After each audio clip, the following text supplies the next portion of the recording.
So how do y'all feel about Biden? I feel with my hands like I always have. Oh my gosh, Jesus. Biden. Jesus. How do y'all feel about Biden giving or, requesting money to send $100 billion to Israel? Again? A new one? Hey. How many 100 billions do we got? Shit, apparently not enough for reparations. This man done sent 100 billion at least 3 times. 100 billion, and then Ukraine, they get like 4 billion? I think Ukraine got like 4 or 3 billion, I believe. But we can't even get guys. Oh, they fighting each other. I was thinking they was fighting each other, but then I was like, okay, that's 2 different wars. I got you. I'm like, he playing both sides. Man, we gotta at least feed the homeless people. I said at least feed the homeless people. They can't forgive the students. That ain't got require no payment. It's just forget about it. Mm-hmm. Hey. If they would, I don't even think I would trip so hard if they would have at least forgiven my doggone student loan debt. I still owe student loans. You gonna take our tax paying dollars? Oh, that's some bullshit. Right. That is some bull. I'm okay. I know I ain't okay with that either. I was about to say at this point I'm okay with Uncle Trump, but nah, I ain't okay with that either. I don't know. We fucked either way. He ain't gonna send the money out. Now he ain't gonna give it to you. Joe, we can just go rob who got it.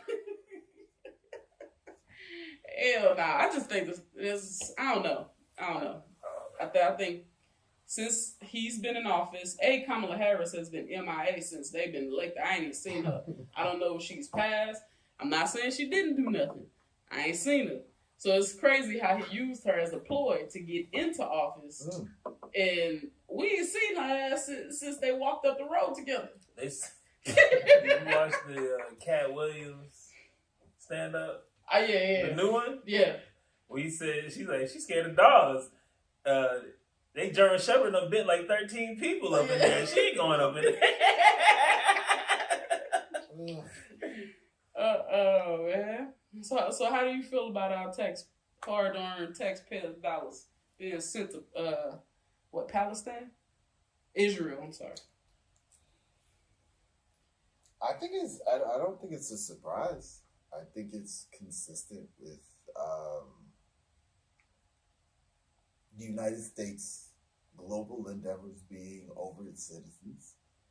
I think this is a country that was doing global trade when we had slavery.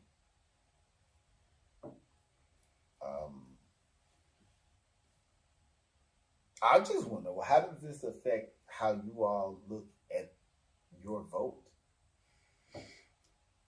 You want to go first?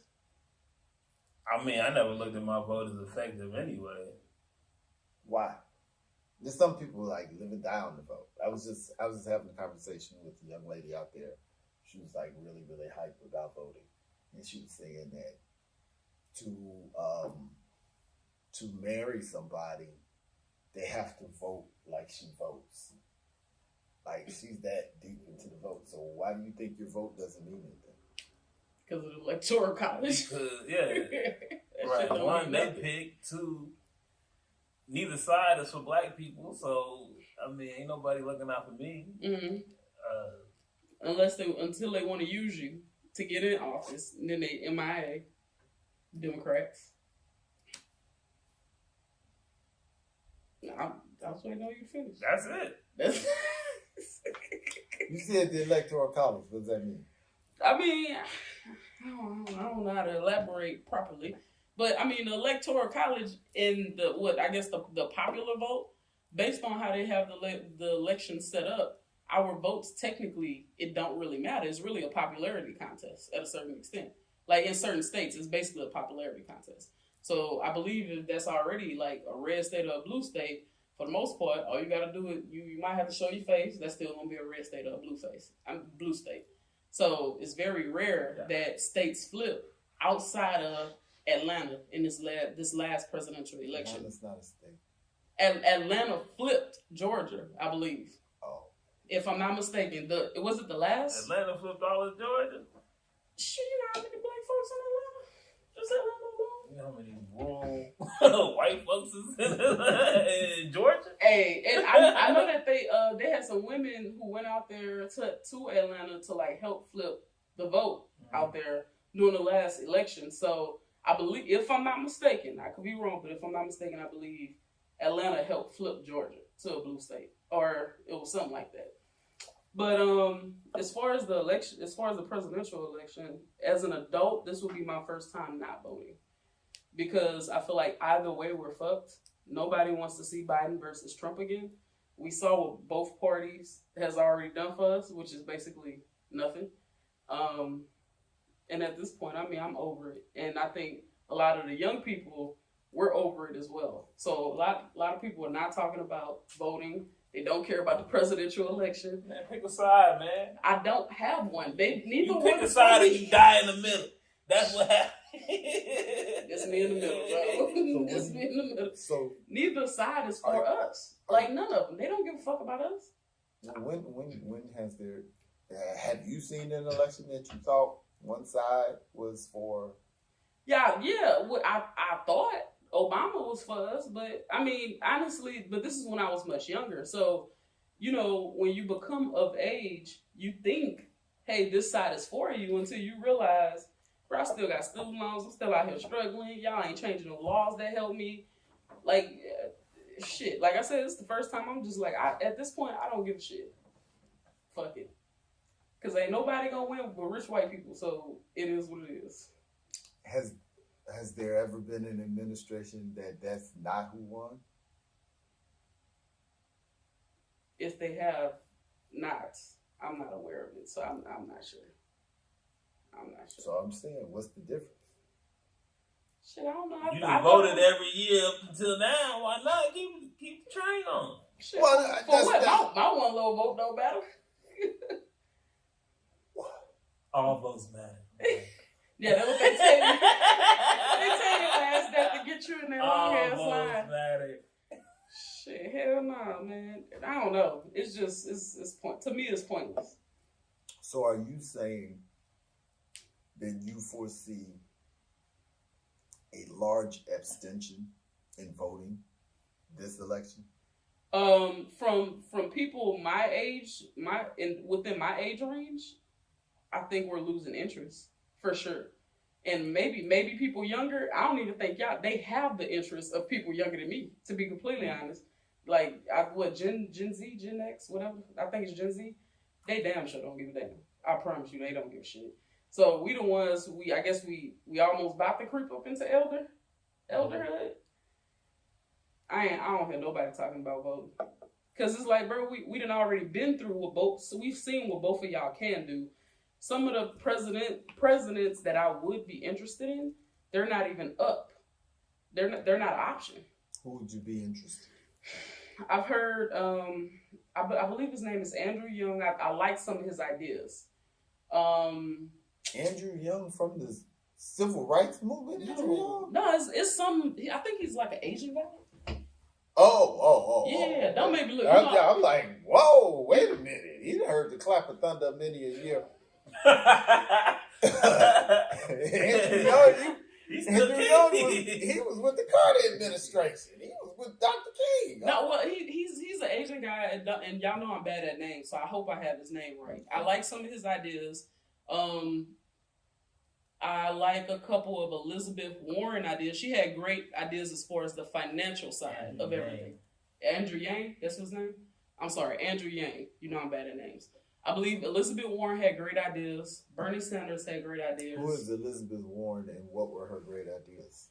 She had ideas as far as like student loans. Now this was before we had to go through the Biden and Trump thing.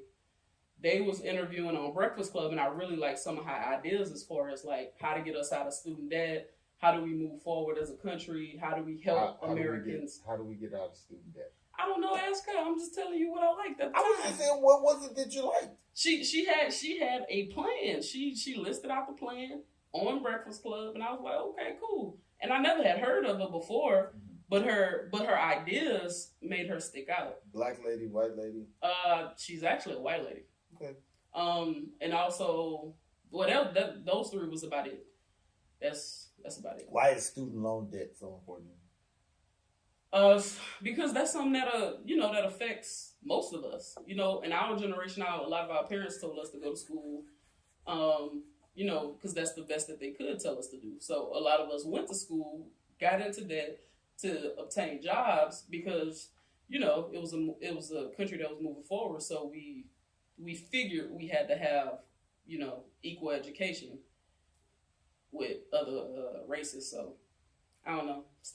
For me, student loan is important because I want it gone and I don't want to pay it back. So you feel that we should have, what's that called? Free education? Yeah, for lack of a better term. I was trying to think of something else, but of course, if they got 100 builders in the goddamn, hell yeah, it should be free for everybody. I feel like maybe like you could set up something like if you graduate, we will. We'll clear that out. But if you don't graduate, then you got to pay us back. That'd be fair. That'd be fair. Well, what if you don't graduate because your mom dies, or you don't graduate because you get a major illness, or you have kids and you got to stop to take care of them? Or I'll give you the first two. The kids, that's your fault. Yeah. That's your fault. Ain't nobody know you do that. Okay, what if you're in school and your spouse dies? I mean, there's got to be some kind of arrangement for that. Or maybe a grace period, like how they give us now. Yeah. Like I guess you can defer. Yeah, you can defer your stuff, but at some point you got to go back. You know what I'm saying? To finish, and that would be technically be an incentive to actually finish. So how is okay? Already understood. I'm not gonna play dumb. That state universities used to be free when they were started, when they wouldn't let black people in. How do we fund it now? Because that's what the tuition and stuff. That's what a lot of people are going to be clamoring about. Is because how is it going to be funded? If they got some money. Yeah, man, shit. If they got their print money and they sending all of our money to another country for their damn war, why you can't fund our homeless? Why you can't fund our education? Like, how do we move forward as a collective? So one of the main things that I remember at your graduation the other day, Joel and I, we was like, yo, it is a lot of Indian students here. I was completely surprised up north because here we're accustomed to it. There, I was completely surprised. So it's like, we not taking advantage of the opportunities that we have here, probably because we, most of us can't afford it.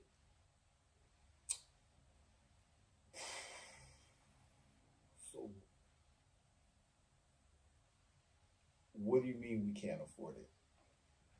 I mean, everybody does not have the same type of opportunities. You know what I'm saying? So, you see other races coming down here, going to school, stuff like that. Our government is not doing anything to help us, so we just... I mean, we got more opportunities here than they do. Than they do here? Yeah. Yeah. They can't work off campus. You know what I mean? Scholarships and stuff around here, they can't play football and get a full ride. They can't. I mean, they could. If they was good. Can they? They got football team over there. They could. They recruiting over there. I know Dion ain't recruiting nobody over there. Hey, they was good. They sending scouts over there. Hey, they was good. They got money. Nah, I ain't gonna say that. So, if a majorly low voting turnout happens, does that affect politics? I don't even know if they would care. At this point, oh, go ahead. I'm sorry. I mean, I don't know how. I'm just guessing, but I would feel like somebody's going to be able to one group might be able to influence kind of what's happening just because they have more people show up. You know what I mean? Well, I'm saying if, let's say, right now it's looking like you're seeing all kind of polls, and you really don't understand what anybody's talking about. You know, everybody's, oh, this poll says this. Oh, they're saying 30% of black people are going to vote for Trump. And all of these young people are disenfranchised. They're not going to vote at all. Well, let's say black folk didn't vote. Young folk didn't vote. And for people who believe in the voting system, they now feel they have to do something to get this significant number of people that's not voting, which is very similar to how Obama won. Instead of fighting for the existing voters, he activated people who generally don't vote. If a significant portion, 30% of, well, it's already over 30%. Let's say if 50% of the population doesn't vote, are politicians going to begin trying to have to actually earn the votes of minorities and women and young people? Or are they just going to fight over the small pie of people that's voting? I think, like maybe if they just change the system, because now at this point, I think politicians are politicians. They all gonna tell us, what we want to hear to get in those positions, and then once they get in those positions, it's like Kamala Harris. We ain't fucking seen you since you was elected. Not to say that she haven't been doing nothing. Now I may not be aware of what she has done, but we haven't seen you. That's a bad accountability of one of the most public jobs in the country. We ain't seen or heard from you. They be doing that here. Be like, hey, we're on. She went to lunch and she ain't came back you yet. You can't get away with that at McDonald's. You got to be on Friday. Hey, the black people look stereotypical. You gonna just dip. Hey, see them, man. But I think if they change the system where if they come in some type of way and they have to show us, like, hey, look, FYI, I done got rid of them student loans. Little brother in the White House. Okay, we might be able to do something with you. What else you got planned? Other than that, you get a trial period. Biden You get about 6 months. Let you not do what you said within 6 months. Get the fuck out. But Biden canceled some loans. It wasn't me, so he didn't get my fucking vote. Oh man. Fuck him. Okay, until what my is the vote, point? Until What is the my point? student loans is gone. What is the point of canceling some student loans? And that's what I'm saying. That's like when Abraham Lincoln let go some of the slaves.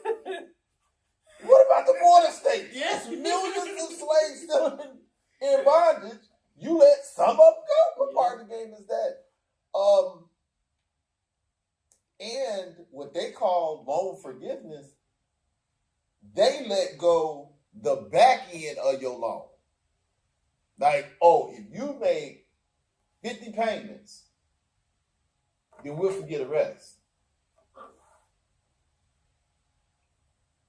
But you can't say, oh, 50 payments will be this much here. Mm. You can't do that. You got to pay it out, which means interest, blah, blah, blah, blah, blah. And then they forgive the rest. If I am working in a field, because the reason why you're allegedly doing this is because I work for a municipality or I work for a government-funded entity like a university, or I am a teacher, or I am a police officer. I'm doing public service. Mm-hmm. That's why I'm getting the loan forgiven, but it's not really being forgiven because I got to pay this out. If I'm doing service today and have been doing service, like I have been working for either a municipality or a university for 30 years. I should have my loan. Mm-hmm. But it's starting from today. Service is service. If I have been doing service this amount of time and I can prove it, which they can prove it because all they got to do is just pull my taxes. Mm-hmm. Hate to jump off. Why do we have to do our taxes every year? Shit, why don't they teach us I to do figured our they knew. taxes? I figured they knew. They taking my money on. Well, no, think How about y'all it. not know? I was If you don't do your taxes, or if you don't do your taxes right, they do your taxes and tell you how much you owe. So y'all know technically there's a law that has never been passed. It's this lady, she's a black lady, she used to work for the IRS. Technically, which they're not gonna tell us this part, you don't have to do your taxes. There's no law saying that you have to do your taxes. So it's like the US bully us into saying, hey, you have to do your taxes, so we're gonna do X, Y, and Z. But if y'all look it up, don't make me find the black lady name. Matter of fact, I'm gonna look it up. I ain't gonna try it. I'm gonna I'm- let you go first on that one. Go ahead. I'm just saying. It was The a lady IRS knocking at my door. I watched a YouTube video. I never tried it because I was like, look, but this is how they rule off of intimidation. Because what we don't know, we gonna all buy into the same system. Okay, I don't understand that because I know if you don't make a certain amount, You can go to jail. you don't have to pay taxes. But if you fail to file or fail to pay, they can and will garnish your check. They can and will take your property. So I don't see how. Yeah, failing to file a return can land you in jail for 1 year for each year you didn't file by the due date. So ex-IRS agent tells it part 2. Let me see what her name is. Fudge.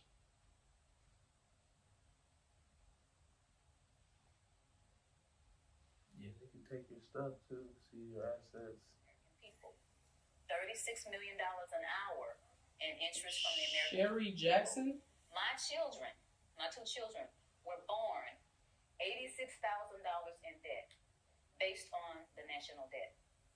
And why am I going to take away from those children to give to somebody that is going to be born in 2030? It's not going to happen. Okay, So well, that was my we doing decision. more research than we talking, so we got to talk. Oh, What? I'm just saying the lady name is Sherry Jackson. She used to work for the IRS, and then basically the IRS like went after her for telling the truth.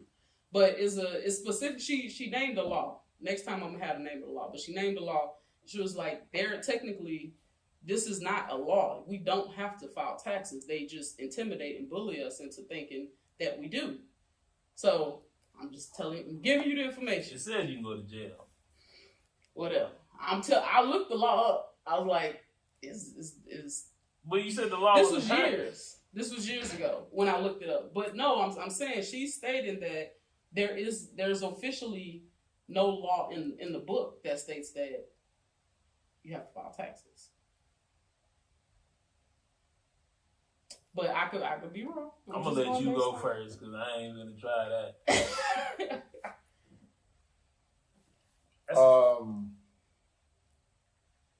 Yeah, it's tax evasion, right?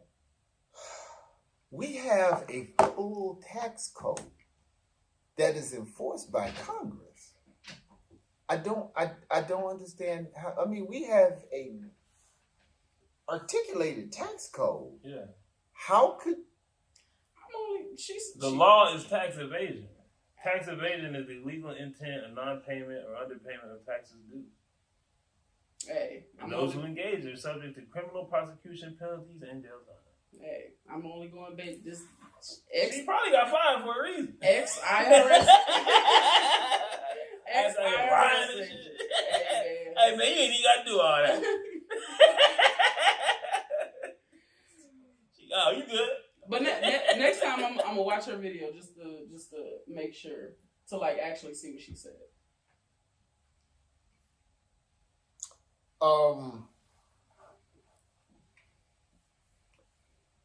If we're going to assume that we do have to pay taxes,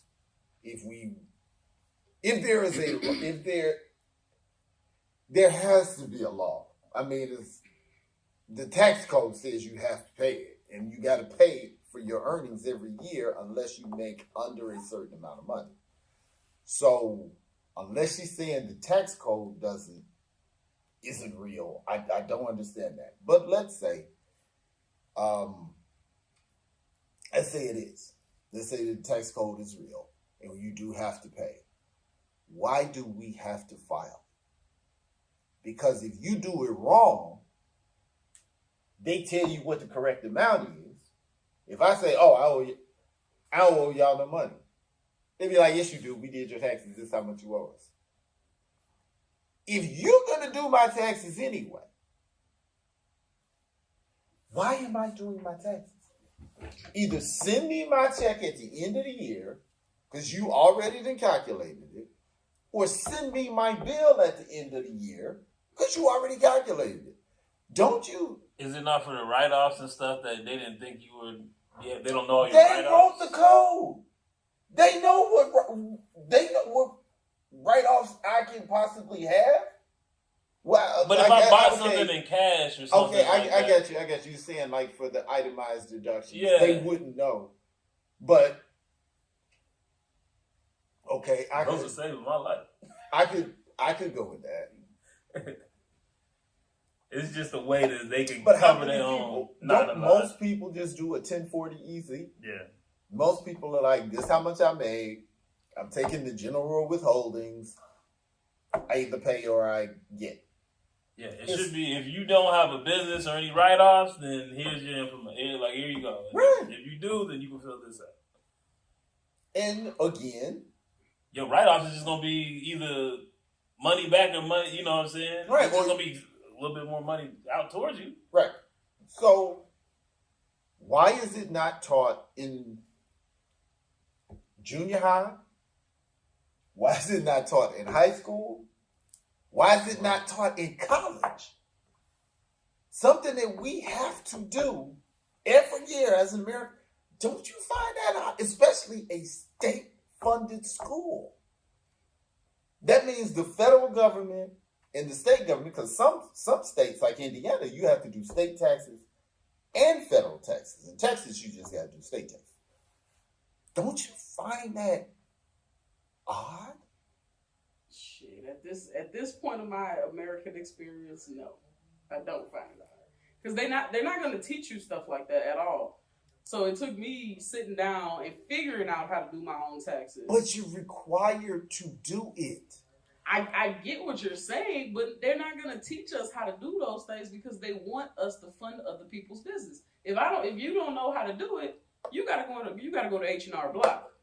You gotta go to all these different places. Okay, even with that. Number one, we're funding somebody else's business because the masses of the people work for very few people. So we're already making them rich. But the things that you need, I've never had a class on how to vote. They don't prepare us for like real life things. They teach us stuff that a lot of the times we don't need in school. I can't tell you majority of the things that I learned in school is it doesn't translate to real life outside of. How are we not being educated to participate as American citizens? They don't want us educated. They want us workers. They don't want us thinkers. But they keep telling us to go vote, but they don't tell nobody how to do it. Yeah. They make all kinds of voting laws and dates and changes and updates and all of that. And there is no part of our educational system that teaches us about it. They have a complex tax code.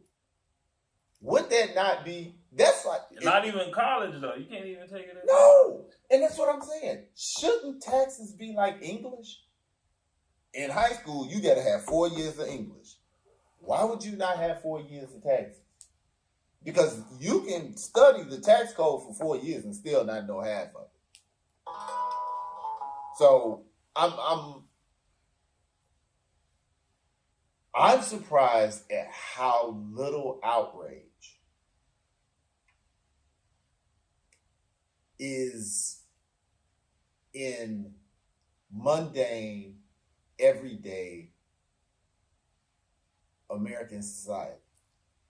Like, I think at least with taxes, people feel like, a lot of people feel like it's a win because they're getting money back. You know, they're getting $500, $1,000. Oh man, I'm getting money back. When really, you want to yes, you overcharged me. Yeah, you want to be zero, but that's the shakedown. It's the feeling of here's some money that people think is a good thing. So you kind of robbing people. Now you bring me to another question. It's an indirect rob. What business can overcharge you every year and you keep doing business with them? Netflix. Because they ain't putting out some trash, and I'm still paying for that subscription. Not Disney Plus for sure. Disney Plus, solid. I was just pondering that, like, and that's not a huge racial issue or a huge political issue. That's a structural issue. It's a societal issue.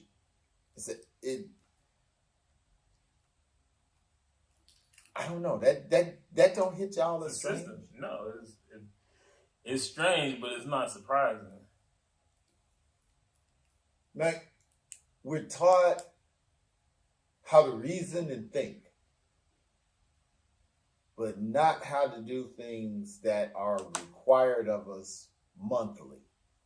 I don't think they teach us how to think either. Critical thinking is not. Well, teach you how to work. Yeah, they don't teach you how to think. Well, that's what math is. That's what algebra is. How do I work through this problem and remember these steps? It's about being given steps to meet the same anticipated outcome. Because you're not going to use no matrices, and you probably, unless you have a job in STEM, you're probably not going to be using algebra and fractions and all of that. It's just teaching you how to reason and think. Okay, here's a problem. How do I fix this problem? And if I mess up, I backtrack, find out where I messed up, and go back. Because, as you said, it's about preparing us to go work for somebody. But it's not how to perpetuate society, which is in the power structure's favor too. If I know, I guess voter suppression has always been part of the country, because remember, Native Americans weren't allowed to vote, women weren't allowed to vote, blacks weren't allowed to vote. In a lot of cases, Mexican people weren't allowed to vote, Asians weren't allowed to vote, poor white men weren't allowed to vote. So voter suppression is as much part of the country as the country. So maybe that's the logic in not teaching voting.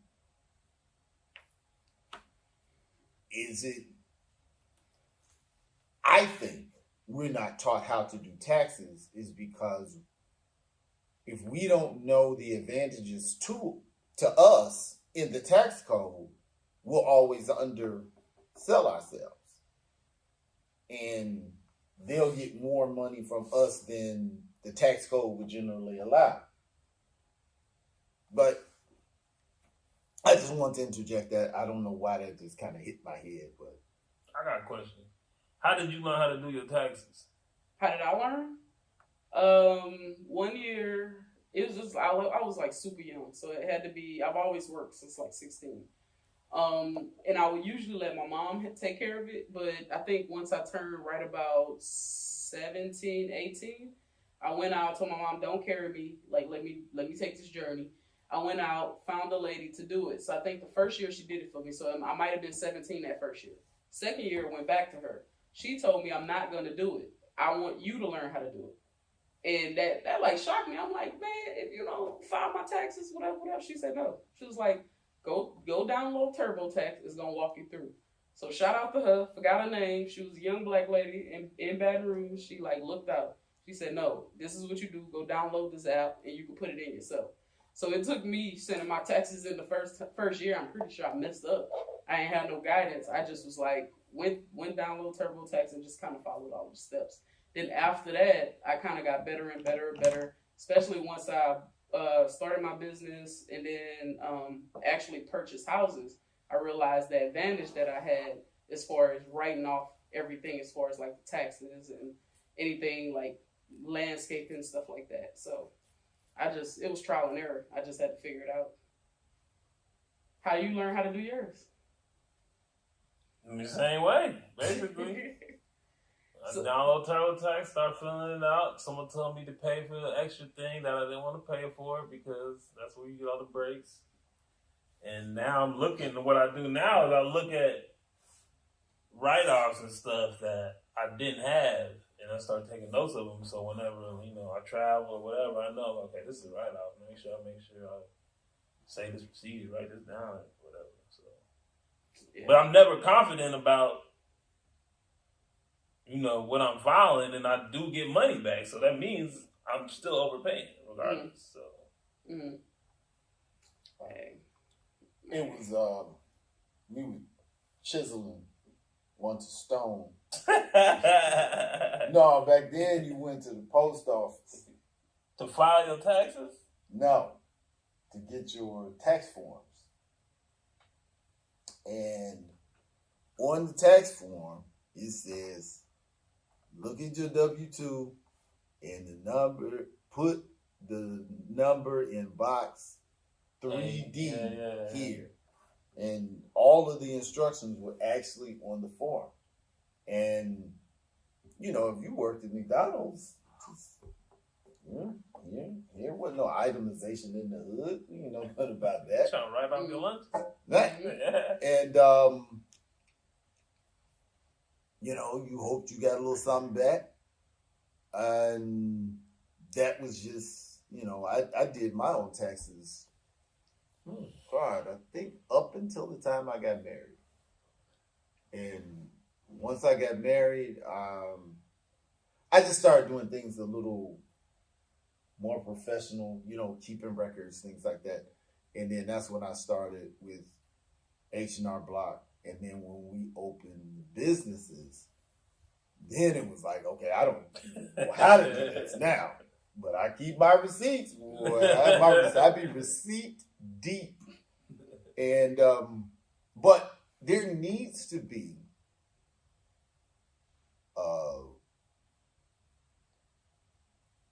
that's why I kind of get disappointed when I look at the internet and I see so many videos about nothing.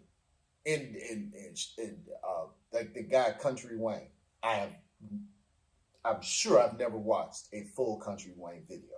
And it's not that I disrespect the brother. It's just, this is not where I am in life. I'm old. I think he's like, young people want to see that. But why is someone not making $200 million on YouTube by teaching people how to do their taxes? Where are we going with our intellectual time? They do have a couple people who do that. Like you see a lot of people watch Dave Ramsey, Anthony O'Neill. I forgot the other guy name, but these are some videos that I'll watch because they'll talk about financial stuff. I'm not talking about financial stuff. I'm talking about taxes. Your financial complexity will vary from person to person to person.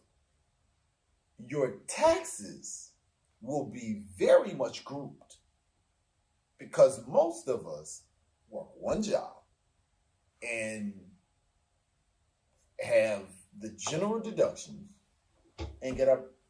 What I'm saying is not necessarily the content makers, but why aren't Americans clamoring for this information? You should have $200 million April alone. Is how many people in the United States? Almost 1 billion. I think 800 million. That's crazy. Everybody got 250 million. That might be an old number. That's crazy. That might be an old number. Bro, Just imagine that $100 They could have gave a player a milli, Joe, a milli. Population of the United States, 333 million. It's close. 333 million. And they Yeah, gave it's almost a $100. I'm still on the $100 bill. That could have solved every issue. What? We only got 300 billion. That's it? Oh, bro, that's some bullshit. That's one conflict in one place, like you said. Where are the other strategic allies around the world that the United States is sending it takes billions of dollars to? 11 billion to 30 billion to end homelessness. 11 billion to 30 billion a year to end homelessness in America. And we got 100 to send in one shot. That's 10 years of homelessness gone. But again, as opposed to people asking, why aren't we stopping it? Why aren't we asking, why is poverty here? Because they want us to be impoverished. Why?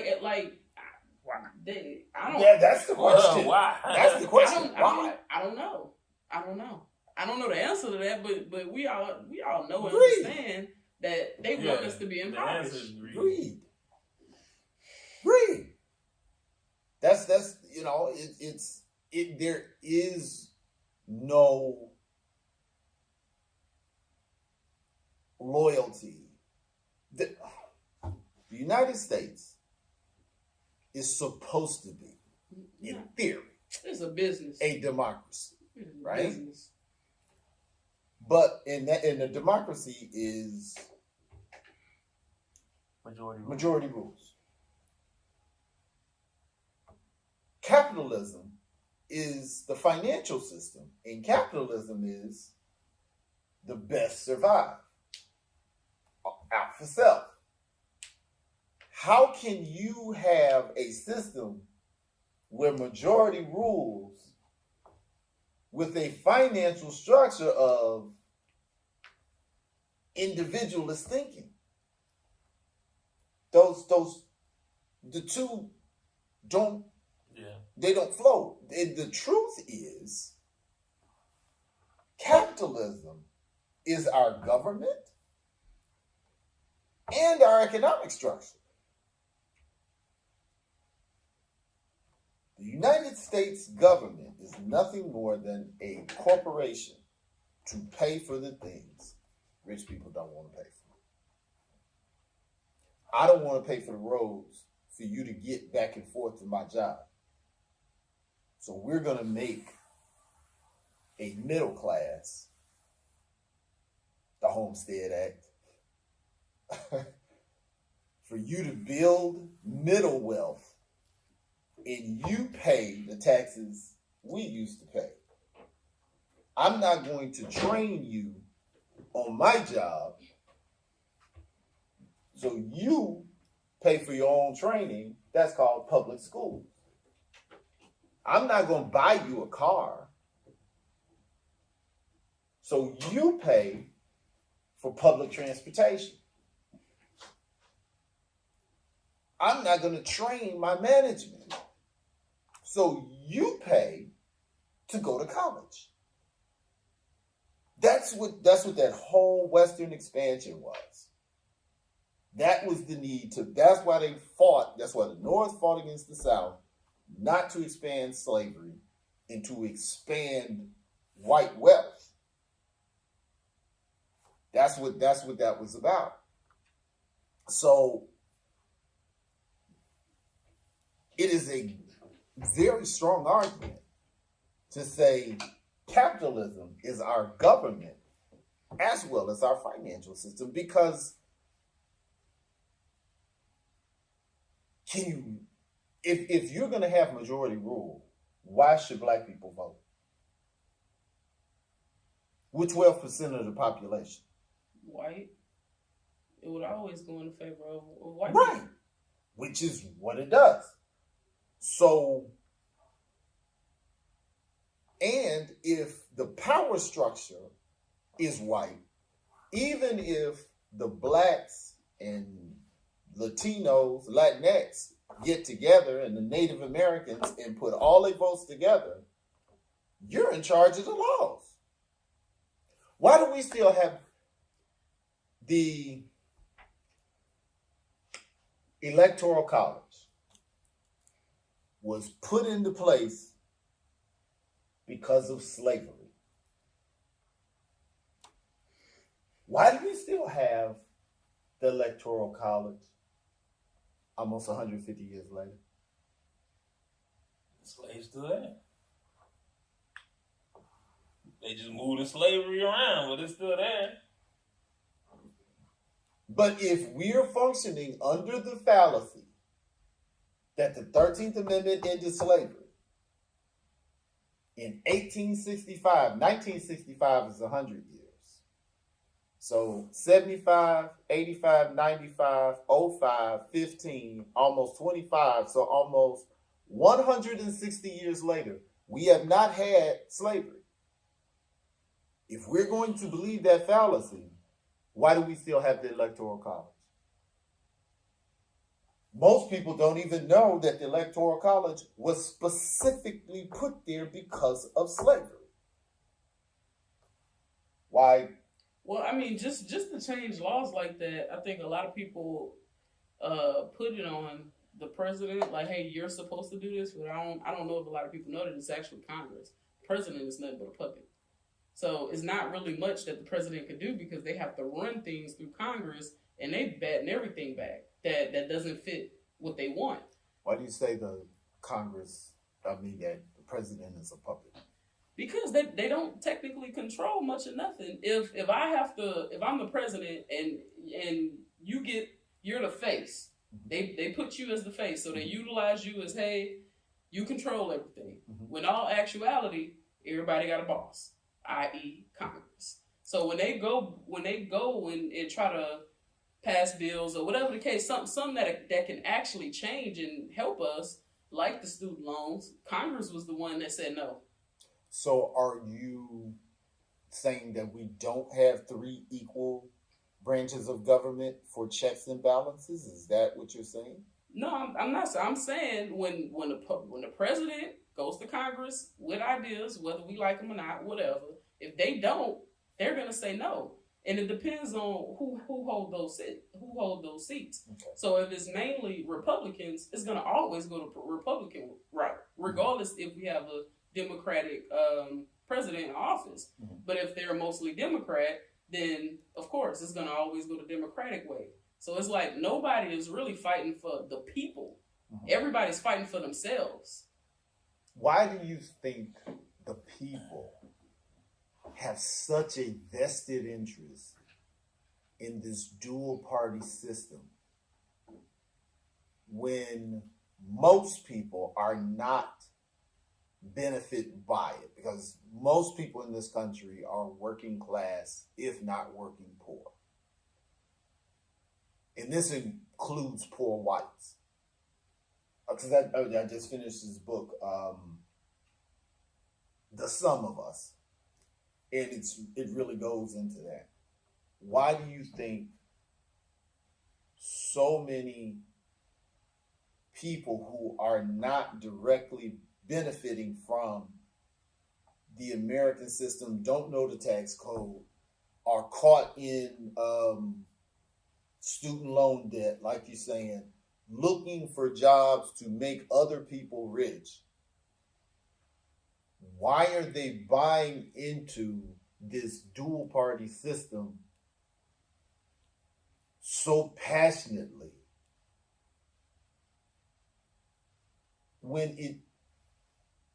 I feel like it's kind of like you start them young. They learn it in school. This is how things have always been, so they just get so used to it. Like, this is how things are supposed to be. They don't realize that things can change or should be different or whatever. But I think it starts at a young age. I'm not necessarily seeing the structure per se. I'm saying, you know how some people are, like the people who stormed the Capitol. They are like, I'm a Republican. And you got some, like, I was talking to a lady today, and she said that Donald Trump is I forgot her words, but it was very visceral. It was, he's a horrible human being. And I'm like, I'm going to go out on a limb and guess. You've never talked to him. You know, I'm like people take that when they're talking about Democrats or the Republicans, whatever side they're on, they're like, we do this. I'm like, you're broke as me. What are you talking about? Oh, we need a smaller government. You work at Home Depot.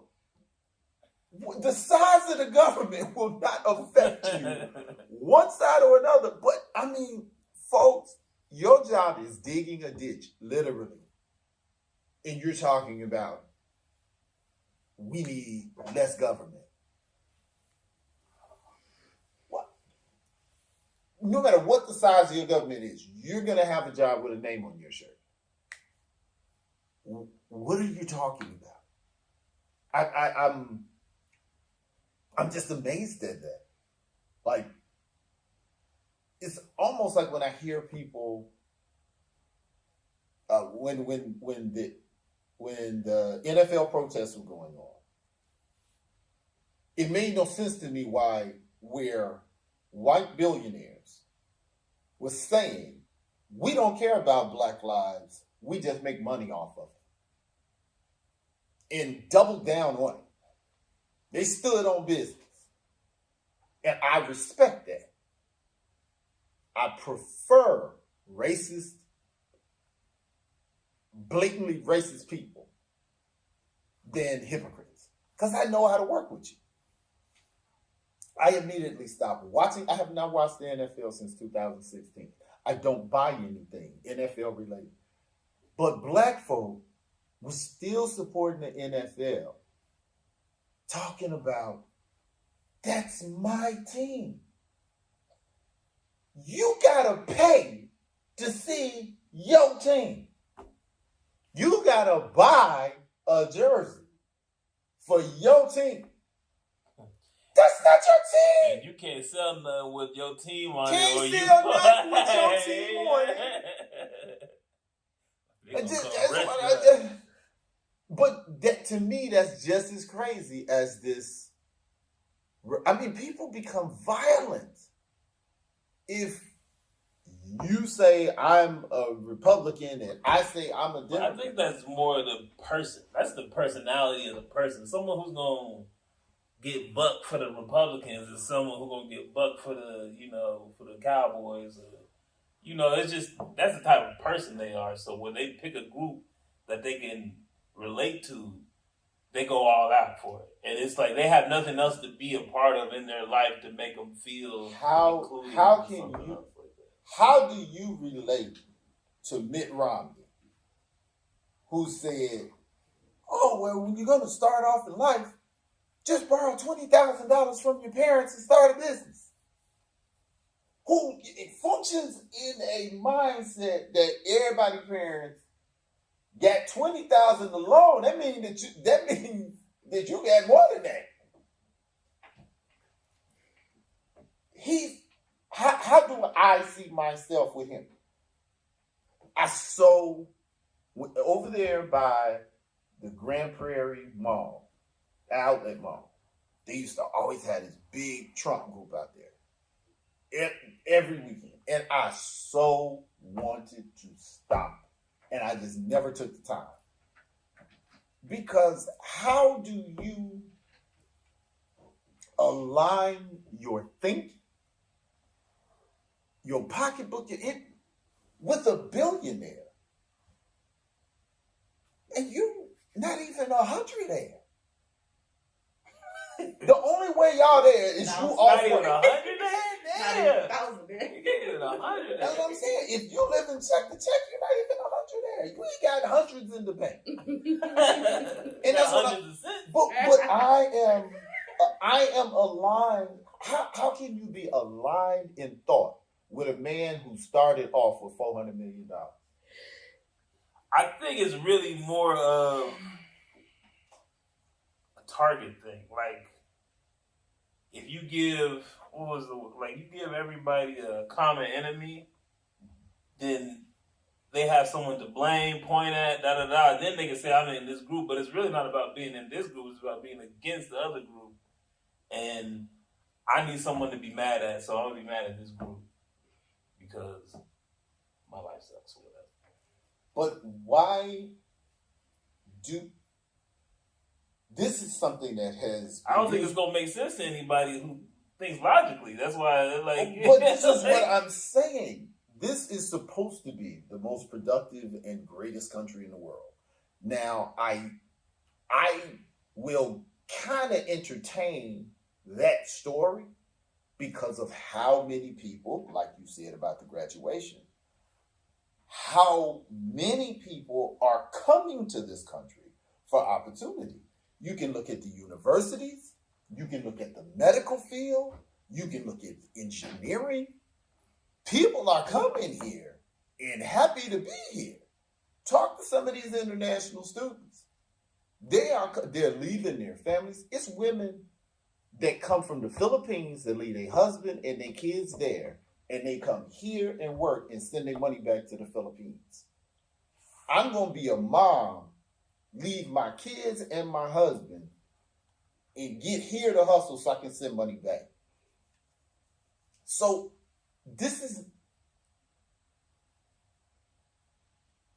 I don't imagine that this is a country full of the most stupid people in the world. I think the most, I ain't gonna say the most stupid, but not the very brightest people lead us. Then how are we so productive? Hell, Is it the system that is working? I think because a lot of us, I mean, the only thing that a lot of people has done was set up like jobs, but a lot of us choose to go to work. A lot of us choose to do X, Y, and Z to make the country keep running. So a lot of, even when I'm at a job, some of the smartest people we at the bottom. And I'm like, I be looking up like, man, y'all ain't got it all. You know, common sense ain't so common. So I don't think the smartest people are running the country at all. I think the richest people are. The people with access. Don't you think that's insulting to the smartest people? If the smartest people can't even get in charge? How is that insulting? That ain't got nothing to do with me. I'm telling if you smart, I just know typically you ain't up there. That shit is about wealth and access. It's popularity. It's who you Yeah, know. I feel like it's more about who you know. Thinking about some of the smartest people are not the most popular people. And if you really look back at high school and like very unpopular people, the most popular people were not always the sharpest tools in the shed. Very seldom did you find somebody who was extremely popular and extremely scholarly. That rarely was that. So the people who make the deals are the people with the personality. Kevin Samuel used to say that. They charismatic, but that don't make them smart. But they hire the smart people to run the business, right? Because you can't. so you who's can't. smart? Yeah. So who really smart in that situation? Yeah, your intelligence doesn't attract people. That's in law school. They said the people who made A's became judges. The people who made B's worked for the people who made C's. That was the thing. I'm glad I got the C's that day. I knew that shit was going to pay off in the long run. They told me C's to get degrees. Yeah, C's to get degrees. But nah. So I have a quick question for y'all. Why do y'all think a lot of Hispanics or Mexican Americans vote Republican or are starting to vote Republican, the ones who can vote? I think people historically want to be on the side of the strong. I think Mexicans in particular have gotten so much immigration heat that they're having their turn with integration. Because for almost 200 years, Black people have been trying to ingratiate themselves into white American culture. One thing that I found disappointing is that very, very few Black people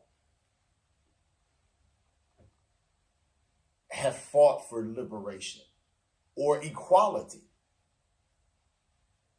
They asked for a better seat at somebody else's table. We should start creating our own motherfucking table. That's what Garvey was saying. Garvey said, make your own table. To an extent, that's what Malcolm was going toward, which his parents were Garveyites. That was part of the Nation of Islam's at least communication, because Elijah Muhammad was Elijah Poole, who was a Garveyite. A lot of people don't know that. But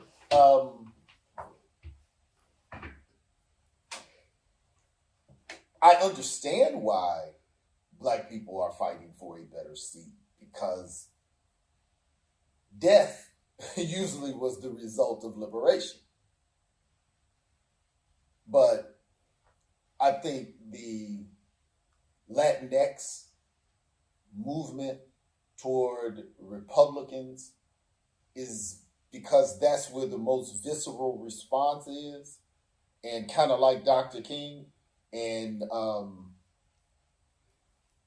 Frederick Douglass, to a very large extent, believe, if I can prove to you that I'm not what you think I am, then your humanity will make you function different with me.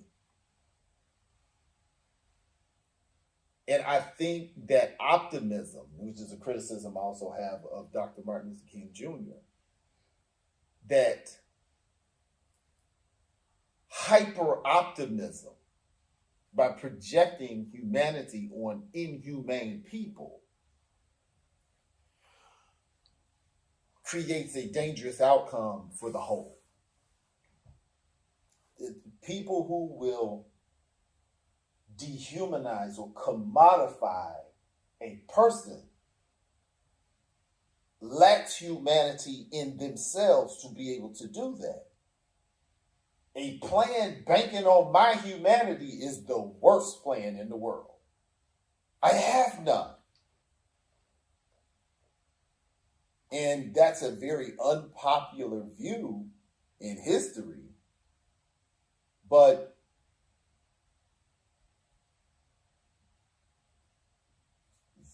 is there really any other realistic way to look at that scenario?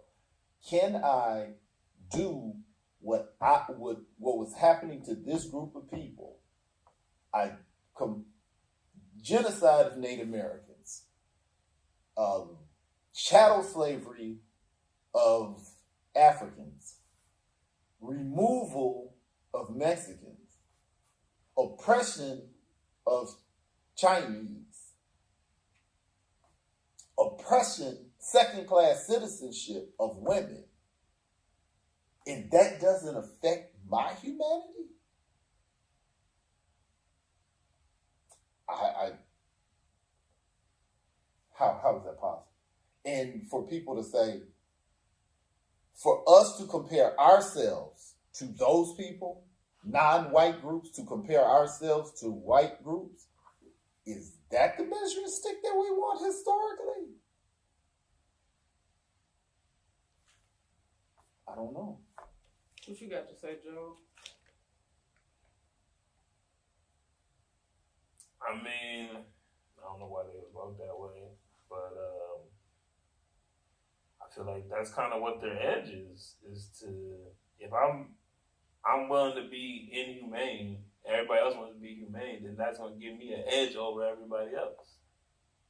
You know? I mean, we in a room and nobody want to kill nobody, but I'm willing to kill somebody. Guess who ain't finna die? Me. You know? Everybody else has a reason to be scared. when I first started my research, I said around 1500, the world had a contest of who was the worst people on the face of the earth. They started global slavery. Europeans, specifically the English, won. They're the numerical minority. But it's kind of like that movie, The Usual Suspects, where we talk about Kaiser Soze.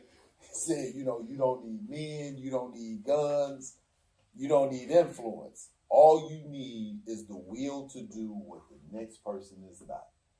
And when Europeans took slavery to the next level, the decommodification of humans, they made them property. But they knew they were human because they was having sex with them and having kids with them.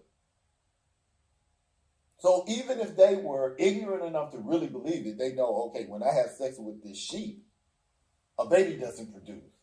When I have sex with this person, a baby produces.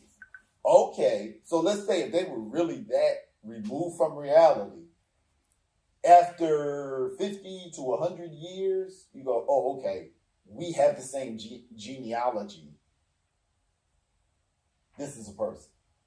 And we've always had Martin Delaney's. We always had Nat Turner's. We always had Frederick Douglass's. We always had Sojourner Truth's. We always had Harriet Tubman's, all the way up to W.B. Du Bois, Mark Lamont Hill, Kimberly Crenshaw. We've always had Black excellence and Black geniuses, no matter what our situation is. So it wasn't like there was not an example that went against the popular belief or opinion. So I don't get how today Black people, white people, and everybody who has a comment on the racial dynamics of this country don't connect that beginning to today's end. It's not the history is over here and the present is right here. It's a continuum. This is the beginning of what we're talking about now. Right there. So we're talking about the whole thing. It's not, oh, we'll leave that back here. No, it's the same thing. It's the trunk of the car. You driving the car, you driving the car. If you're going to analyze the car, you got to analyze the whole car. So I got a question, and then I'm gonna play a video, and I want your response after this question. Do y'all still think that Asians, Chinese, and Indians are still oppressed? You would have to ask them. Hell no, they got that law changed in half a second. We ain't got nothing.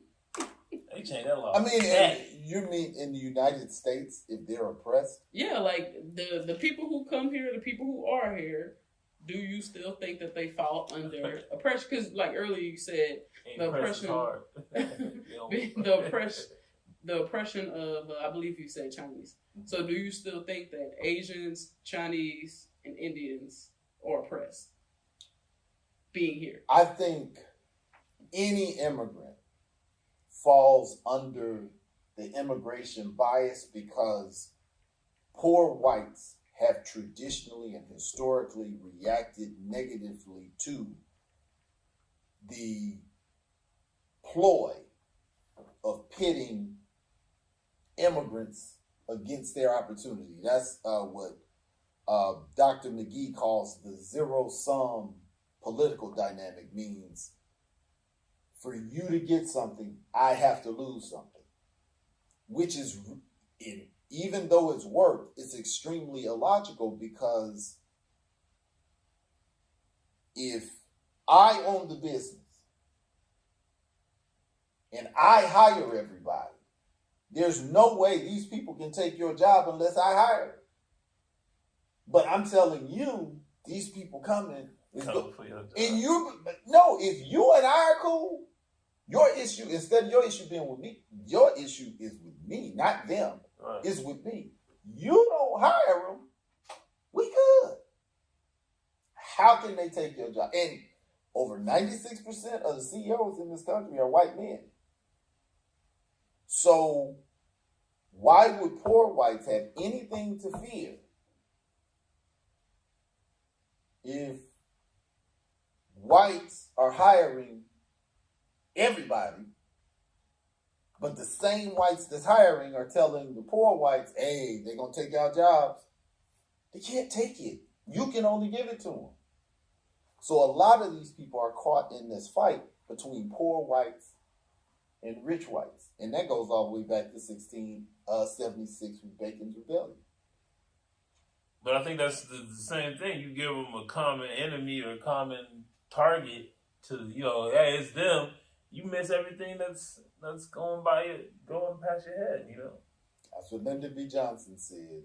He said, if you give a white man somebody to look down on, he won't notice you picking his pocket. And if you give him enough people to look down on, he will empty his pockets for you. That was whites talking about whites. And that's the biggest dynamic. All right, so I'm going to play this video for y'all. You can't see the video on the video. I'm going to play it. All you got to do is listen. I'm a fan of yours, so I'm going to make a point of disagreeing with you so that it will be fun. You are so bright and articulate, and I guess I can call you articulate since you're not an American black. Can't say that about them. That's derogatory. And that was a great opening segment. Lots of things to talk about there. Oh, and I agreed with many, many things you said during, in fact, probably more than most other candidates when you were running for president. But I still would not have voted for you because you're an Indian. We'll get back to that. So, I don't understand why you played that. What's your thoughts on that? Who? Is a lady named Ann Coulter, Vivek Ramaswamy. He was in the running for the presidential election. So I'm pretty sure y'all heard of him. Mm-hmm. Okay. So he was doing an interview, apparently, with Ann Coulter, and she felt the need to say that. So what you... All right, well... No. I'm saying, was that new to you? Do you think that most American white people don't feel that way? I mean, to on the news be so blatant and disrespectful? Like, it's like... Did you look at the 60s? Did you not look at the NFL protests? Did you not look at the George Floyd if you counter-protest? If you understand Ms. Vivek's background as far as his, I guess you would say, maybe his wanting to be closer to whiteness, I don't necessarily understand why they pedal to try to be close to a group that feels this way, but we know how they feel about us. And we have been trying to integrate to white people and measure ourselves against white agendas since time. How did Nat Turner get caught? One of the slaves told.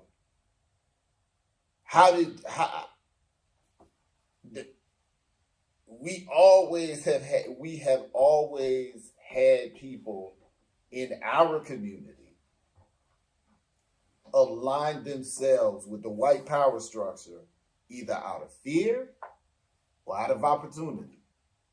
That is something that has been within our group. Why would we think it's not in other groups? So yes, he is an American-born person of Indian descent. This country is built on racism and the ploy of ignoring it.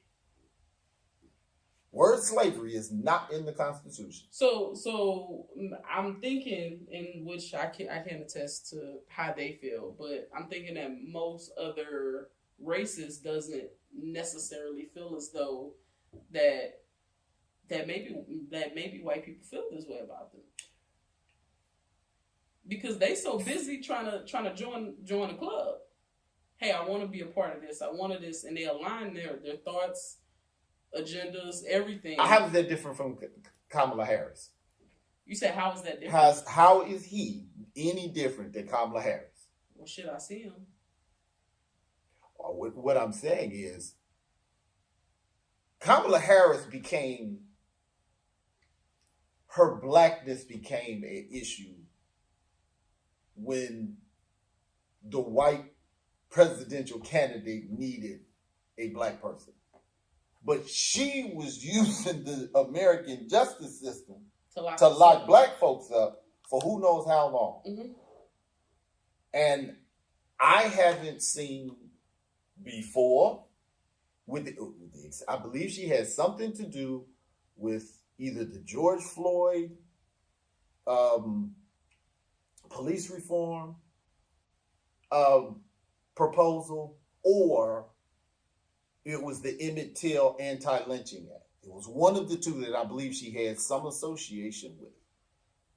But I haven't seen her as no Maxine Waters or Shirley Chisholm, or I haven't seen her on the front lines as Sister Black a lot. And how did she get to be Sister Black a lot all of a sudden? And then no more after the president, when they got the office. So she aligned herself with the white power structure, just like he did. And I think it's more of a matter of what James Baldwin said, was people who come to this country know their social place by their proximity to the Negro, especially darker people. They are going to, and it's self-preservation. Who's going to get in the line of fire? Jane Elliott used to do something at her speeches. She would say, everybody who thinks black people are treated fairly in this country, raise your hand. And she said, I don't think y'all heard me. Everybody who would like to be treated the same way black people are treated in this country, raise your hand. Nobody raised their hand. So if I come to a country and they smacking a particular group in the head, I'm going to make it clear I'm not part of that group. Like I'm a boy, I'm a man. I ain't gonna be on the girl side because they be doing them dirty. So I'm gonna make sure y'all know. I identify as a man. That's what I'm saying. Can you really blame those people? And when they learn the game, they try to play the game. Now the problem is, once you go so deep into that game, it's hard to get back. Candace Owens, whatever that guy's name is. Vivek Ramaswamy. Yeah. You said that wrong. Vivek, well, I probably did. My bad if I did. Yeah. But I thought that was interesting. I was like, it was disrespectful to him. Okay. I don't say, I don't. Now, mind you, I don't agree with a lot of his points, but it was. Oh yeah. But I think that particular lady, though I have never spoken to her, I respect her ignorance. I respect the fact that she doubles down on it. She wears her hood and her sheet. If she's convinced that she is or not, she says it. Fine. But there's a reason why that lady is doing well. I wonder how many people she got on X. I bet you it's over 1 million. That's who I'm worried about. It's only one blonde, racist, her. I'm worried about the 1 million people that have elevated her platform. It's only one Donald Trump that's a rich elitist mean person. I'm worried about the 43 million people that voted for him. That is our country. That is the white populace. There is no denying that. Look at the storming of the Capitol. There wasn't a lot of brothers out there. I would dare say. I mean, Rihanna was on her way. I got caught in traffic. Well, that's, I'm saying it's something that we have to really, really consider. Had a cramp. I was not out there. But, shoot. What you got to say about it? I ain't know. Go ahead. No. I need you to ask me a question first. So, based on the video I just played, do you have anything to contribute? Oh, I mean, they ain't fired her, did they? So, they kept her around. She paid to say that. They kept her around, so they wanted. That's not the worst thing she said. But you know what? She at least said it to him. And again, horrible people are horrible people. But stand on it. Don't vote for 50 years everything against black people and then catch on to a black man's coattail to become vice president and then a black woman's coattail to become president. That's a hypocrite. That is sickening. But those whites that wear their hatred, they're historically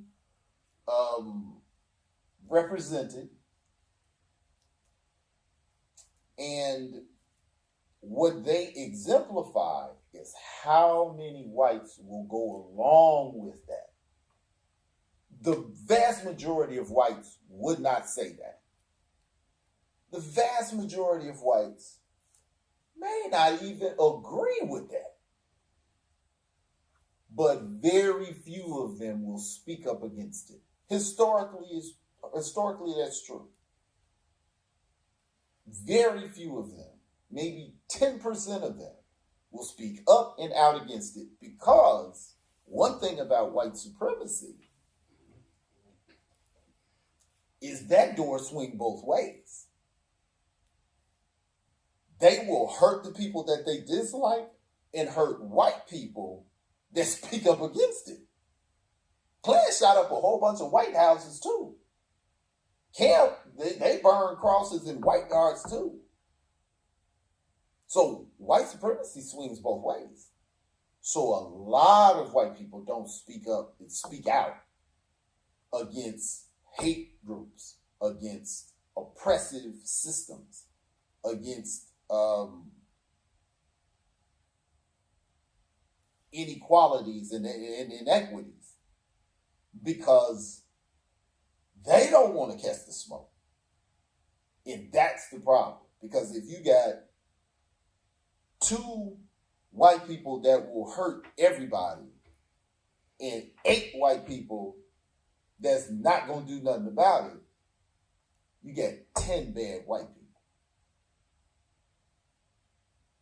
And that's been the social dynamic as far as race in American history.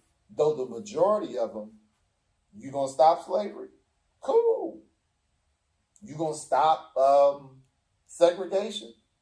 Cool. You're not going to stop it? Cool. You going to keep slavery? Cool. Long as it's not on my porch. That's the problem. Because it's only a small number of really, really hateful people in the white power structure. The vast majority of the people are scared of them. Because you got some that will do it. You got another portion of them that want to do it but don't got the guts. The rest of them is scared of the rest of them. But then you also got the 10% over here. That's your John Browns, your Jane Elliott's, your Tim Wise, your Robin DiAngelo's of the world. That's like, Do what you gonna do. I want the smoke because right is right. And that's a very small percentage. Just like we have a very small percentage of mega evers. Dr. King, Malcolm X, Fred Hampton. The guys who are saying, I will let my kids grow up fatherless for the cause. Now, I'm down for the cause. Like, now my kids are grown. I could probably take some different risks than I would, but I know my wife would not appreciate it. But when you got little kids, you got to be a special kind of brother. That's why we only got maybe 10% of us. Because is it more important than my wife and kids? Is it more important for my parents to look at their baby down? I don't know if we can do that, you know. So, I think that particular lady represents the worst of our society, but it elevates how the majority of white Americans turn a blind eye to that. The people who say it's not racism anymore. How can you have that on national TV and it doesn't create an uproar? Yeah, I ain't never even seen the video. Oh, that's not the worst she done said a dog. That lady is horrid. That's why I was like, why aren't you showing this? Because my skin was crawling. Like, just absolutely not a good person. I don't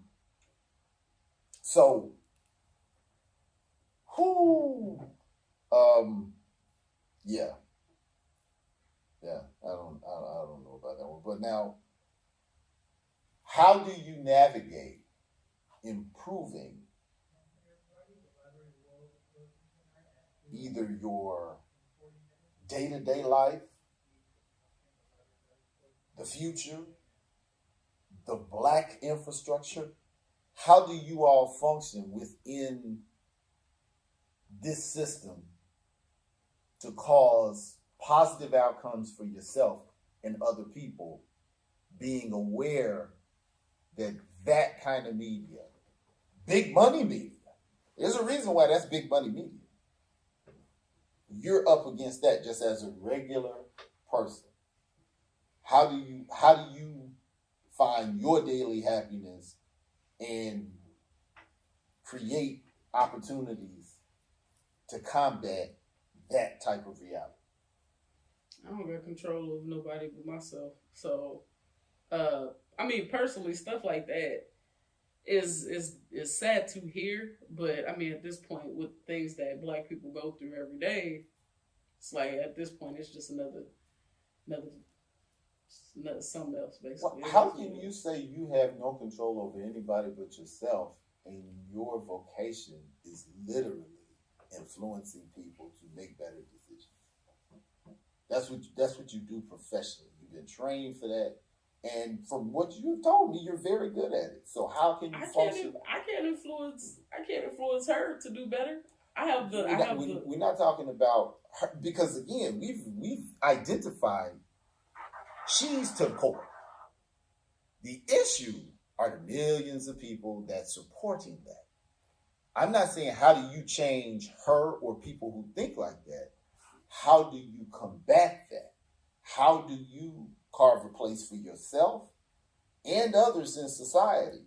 Only thing I can do is just show up as my best self. So even as I'm influencing young people in the area that I'm in specifically, it's not a whole bunch of us. Unless they sent to what they would deem is the worst part. Then you see a whole bunch of us. Mm-hmm. And I'm like, how is that even possible in a red area? It's like you barely see us. Unless they shipping them to the worst part. Then you see nothing but Black and Hispanics. So the only thing I can do is just show up as my best self every single day, whether I'm dealing with somebody who's coming from parents like that, who's coming from backgrounds like that because you do have it. So at that point, only thing I can do is just show you the best person that I could be, and hopefully you take good from it and you take that along with you throughout life, so you don't have this negative connotation of black people. You at least you got at least one positive interaction for a lot of time, because a lot of people that I have, they own for a lot of time. So that's all I can do is just be good to you. I mean,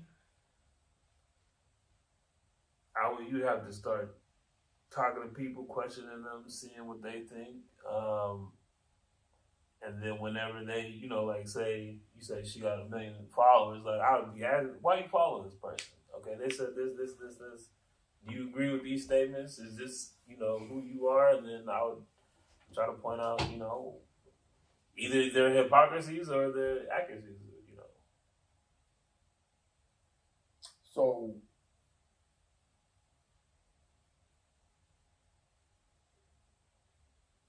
is it worth trying?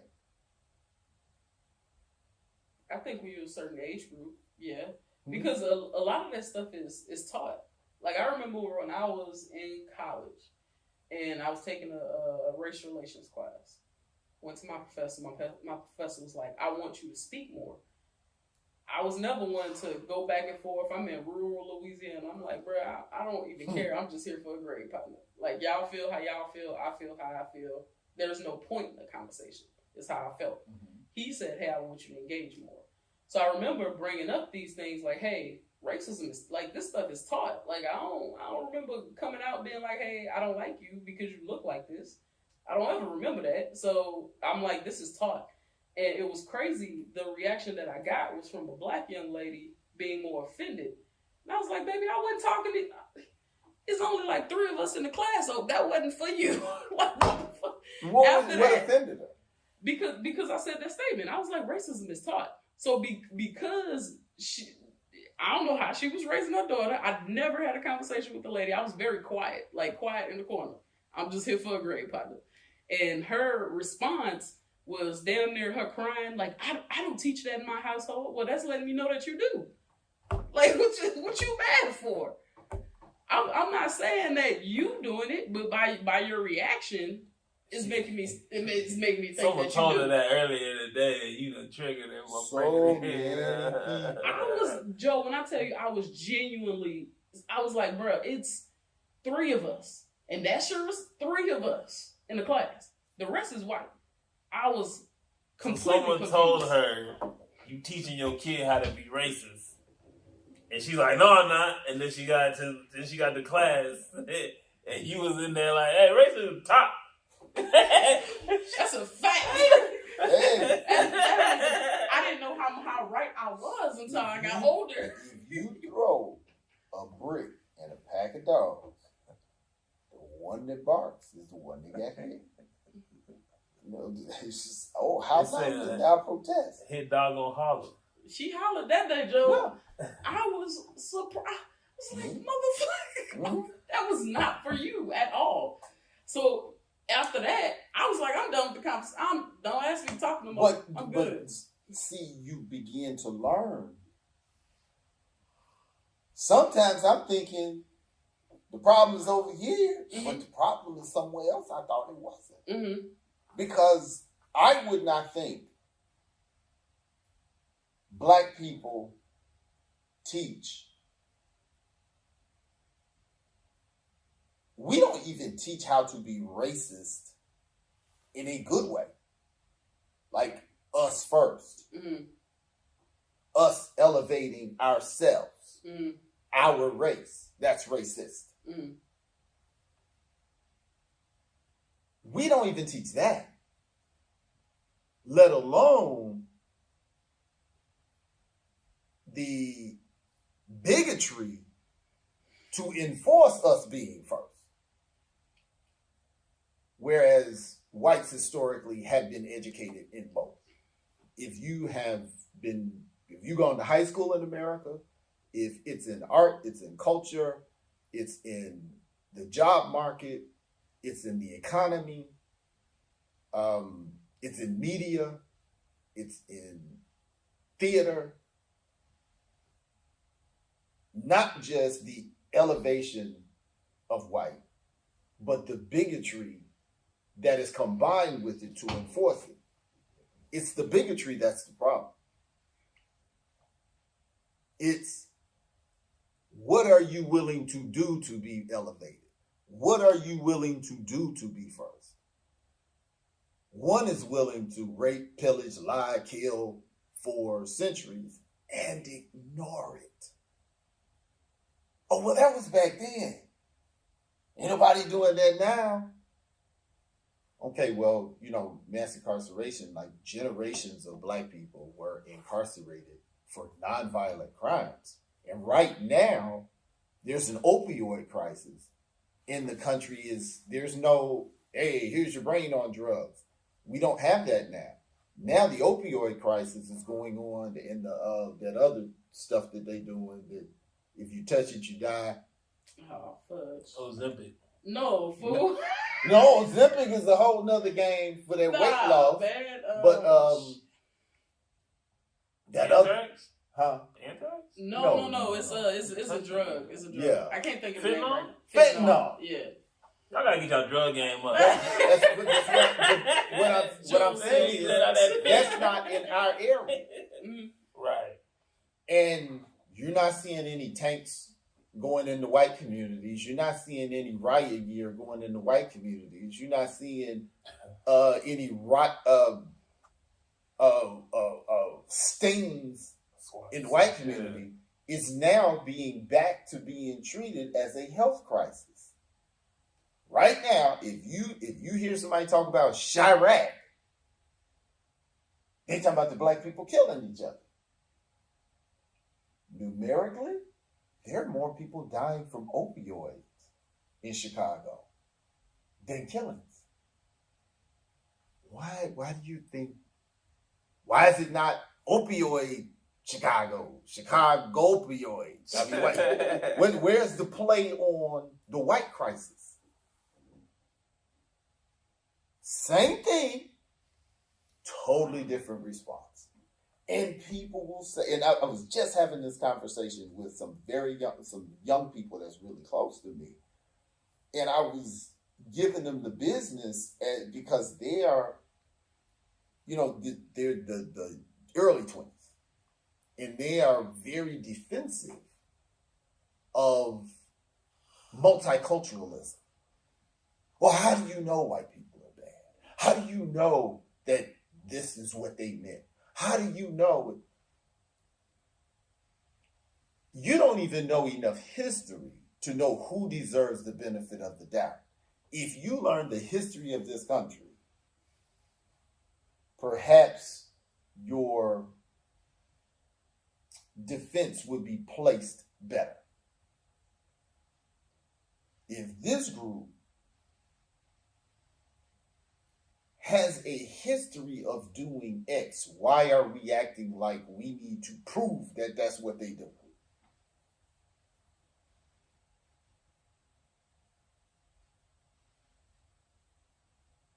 You follow where the money is going.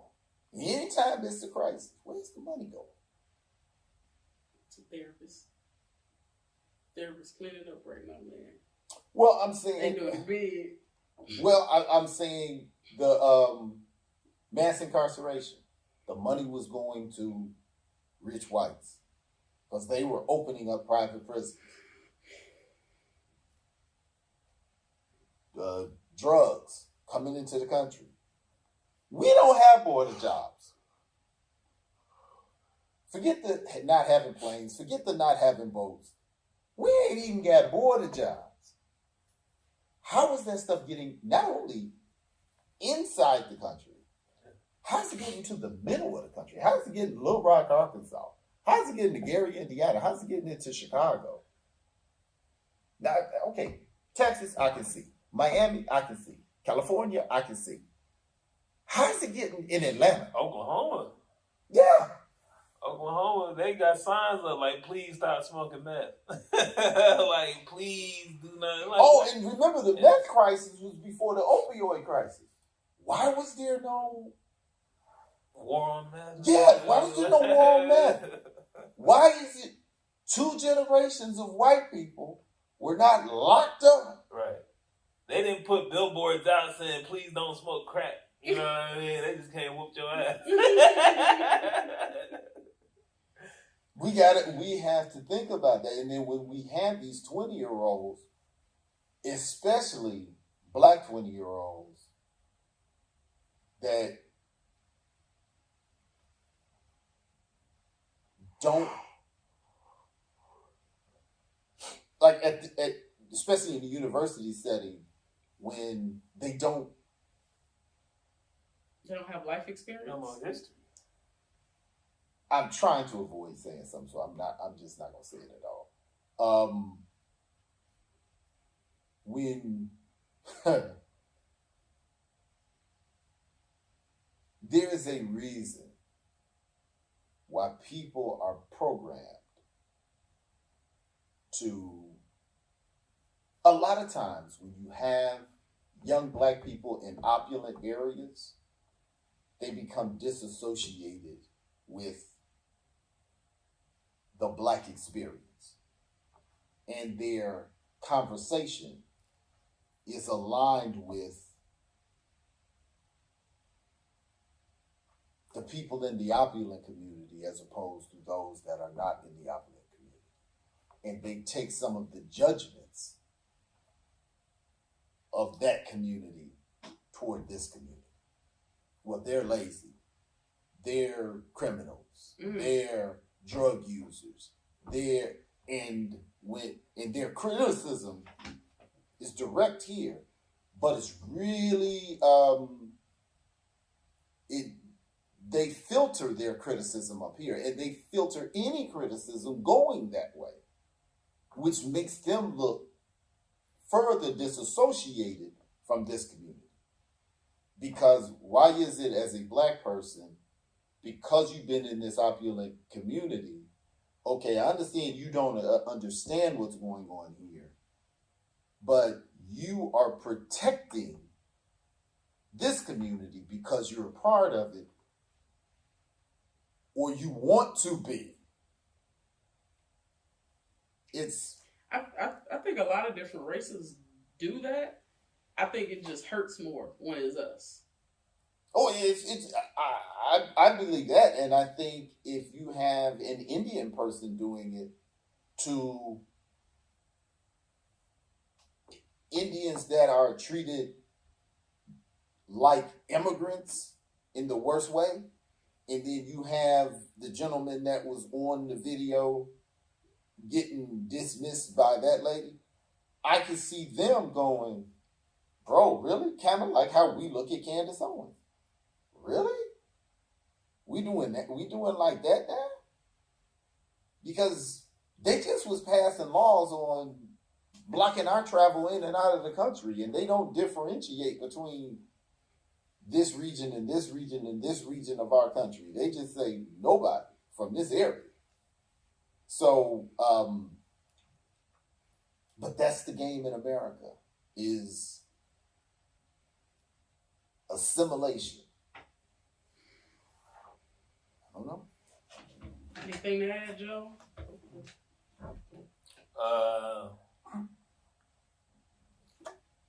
Nah, go ahead. I was gonna say something. Go ahead. Go ahead. Go ahead. You got 2 minutes. Nah, we good.